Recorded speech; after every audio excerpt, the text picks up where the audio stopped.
What's up, guys? Welcome back to In the Shed with C. I'm C. This is the Shed. Today we're going to talk about a little bit about the equipment that I like to use when I'm out here doing my thing, playing the saxophone. I want to start off by saying thank you to everyone who actually viewed the intro video. I appreciate it. I appreciate all of the subscribers, everybody who viewed it. Got my views up to like 85 in like a week. Celebrity status. Now, anyway, but thank you so much. I hope you enjoy the content that I've produced so far in one video and many more videos to come. So I want to start with this right here since you can see it. I use the Sax Holder, this Sax Holder right here, as opposed to a regular neck strap. I've been in a group called Wild Bunch, shout out to Wild Bunch, Young Dame, for a while now. And I was using the traditional neck strap. And in this group, you know, we do choreography, jumping around on stage a little bit, little dance routines and all that stuff. And as we all know as saxophone players, the traditional neck strap, you know, the horn is just attached to it and is using your neck as a support. And on a random doctor visit, I went to get my checkup and my MRI results came back, random, and she told me that I had a slight disc issue in my neck, that it would get worse if I just kept having the horn wrapped around my neck, jumping around on stage, blah, blah, blah, you know, all the normal things. So what did I do? I decided to get a harness, take the pressure off my neck, and I got a leather harness, but I didn't like the way it fit around this area right here. So I just did some more research, checked Amazon for harnesses, and this one came up. And I saw it, and then I went on YouTube, and I looked at some of the reviews on it, and I got it, and it works well. The only drawback is, if you want to call it that, is this portion right here causes you not to be able to move as much as you normally would with a regular saxophone strap. And when you're sitting down to play, it's a little bit of a hassle. But as far as the pressure off my neck, works great. Everything's great. Onto the horn, I play, voila, the Cannonball Big Bell Stone Series Raven. It's an amazing horn. I use a traditional neck as opposed to the fat neck that it comes with. Only because maybe it's my embouchure, maybe it was my setup. I couldn't get the fat neck to play in tune like I needed it to for sessions or for whatever the case. So I switched to the traditional neck based on what my repair guy told me. I didn't even think about it. Brian Whitaker over at Long Beach Woodwinds, excuse me. He said, "Hey bro, you ever tried the traditional neck?"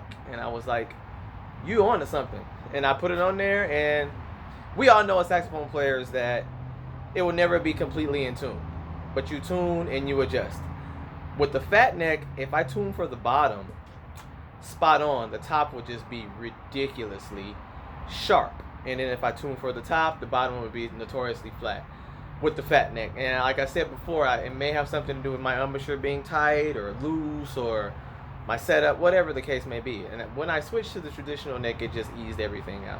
So now I use a traditional neck on the Cannonball Raven.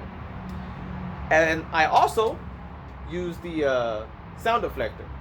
And I've always been one of those people that, all the way back to high school, you know, people were looking for me. Somebody would just scream out, "Go find a wall. He's probably next to it." Because I used to always play into the wall, play into the door, so I can hear myself and how I sound when it bounces back off the wall.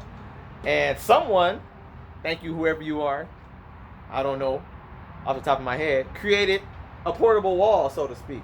It clips onto the bell, and you can take this wall anywhere with you, and it stopped me from overplaying and trying to hear myself over the guitars and the drums and the bass and all the gigs, and I can just hear myself in front of me, and it's been a godsend, and I don't do anything without it. And now onto this Bumblebee Banana, whatever you want to call it.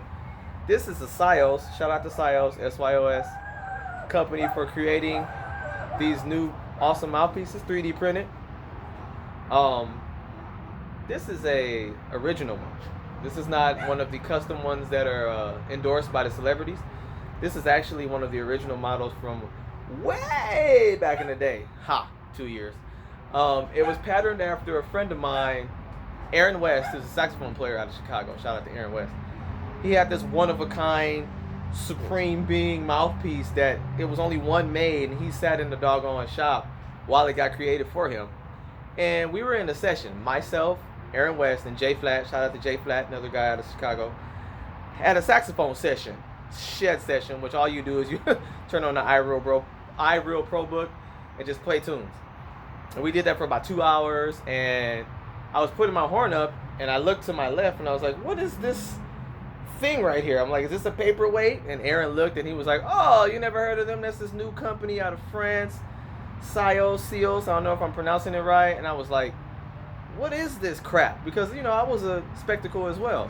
Skeptic. Woo, wrong word as well. But he was like, take it. If you like it, shoot me some, you know. And I took it. I was just skeptical as well, like I said. It sat in my case for, I don't know, a week. I finally took it out and played it and was like, whoo, blew my mind. It was a high baffle, it's an 8, and it gives me that projection I need, and it gives me that sound quality that I need without doing a whole bunch of stressing and as far as breathing and having to use a lot of air. It just projects. And it's paired with a size 3 Redbox Java from Van Doren. Try to cut down the edginess of it because I don't like to be too bright, but bright enough. So here's a little bit of the sound. You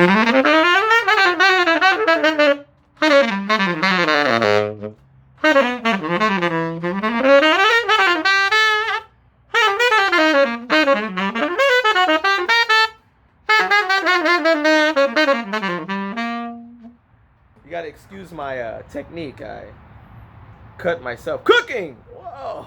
Anyway, so that's the gear that I have. Thanks for tuning into this one.